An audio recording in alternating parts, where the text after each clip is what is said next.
नमस्कार विद्यार्थी मित्रांनो, या टॉपिक मध्ये आपण शिकणार आहोत फ्रॅक्शनचे सबट्रॅक्शन. फ्रॅक्शनचे सबट्रॅक्शन म्हणजे अपूर्णांकाची वजाबाकी आपण कशी करायची. मागच्या व्हिडिओमध्ये आपण बघितलं अपूर्णांकाची बेरीज, फ्रॅक्शनची ॲडिशन बघितली. या व्हिडिओमध्ये बघणार आपण अपूर्णांकाची वजाबाकी, फ्रॅक्शन सबट्रॅक्शन. ओके,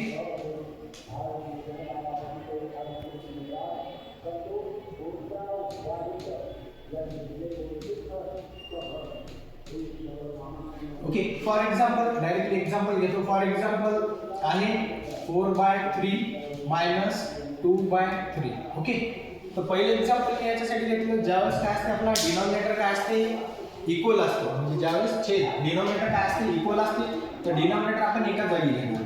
त्यानंतर 4 - 2 4 - 2. ओके, 4 - 2 किती होते 2. Okay, and then 3.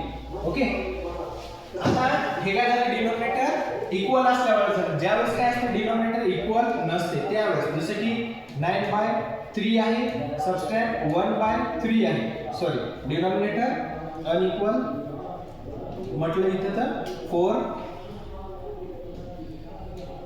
ओके, तर याला काय करणार आपण बघा, याला दोन वेळेने करू शकतो आपण. एक तर काय डिनॉमिनेटर इक्वल करायचा कशानं एलसीएम आणि 3 आणि 4 चा एलसीएम किती येते 12 येते. आणि दुसरी मेथड कशी याचं क्रॉस मल्टिप्लाय करू. क्रॉस मल्टिप्लाय केलं तर क्रॉस मल्टिप्लायचं पहिले सांगतो किती येते 9 4 जा किती येते 3 1 जा आणि 3 4 जा. 9 4 जा 36 मायनस 3 1 जा 3 देन 3 4 जा 12. Okay, 36 minus 3 33 then 12. आता 12 चा टेबल म्हणायचा म्हणजे 12 चा पाडा म्हणायचा. 12 1 12 12 2 24 12 3 36 येत आहे का नाही, म्हणून 12 2 24 आहे की नाही. 33 मधून 24 गेले, 33 मधून 24 गेल्यावर किती उरते 33 मधून 24 गेल्यावर उरते 9 आणि खाली किती येते 12.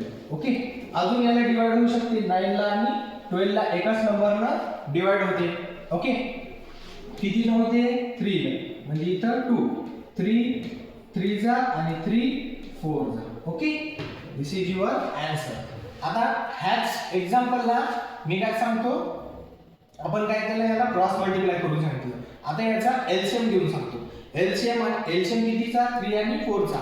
3 आणि 4 चा एलसीएम किती येते 12 येते. म्हणजे 9/3 आहे आणि मायनस 1/4 आहे. तर मला सांगा 3 ला 12 होण्यासाठी किती मल्टिप्लाय करावं लागेल 4. म्हणजे इथं 4 आणि इथं पण 4 न करायचं आणि 4 ला 12 होण्यासाठी किती मल्टिप्लाय करावं लागेल 3. म्हणजे इथं पण 3 आणि इथं पण 3.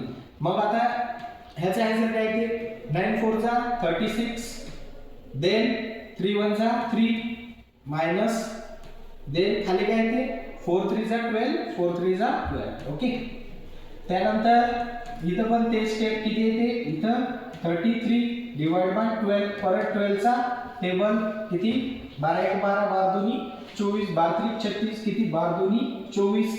याच्यातून 33 मधून 24 गेल्यावर किती उरते 9 आणि इथे किती 12. सेम तसंच येणार इथं 9 इथं 2 9 3 जा आणि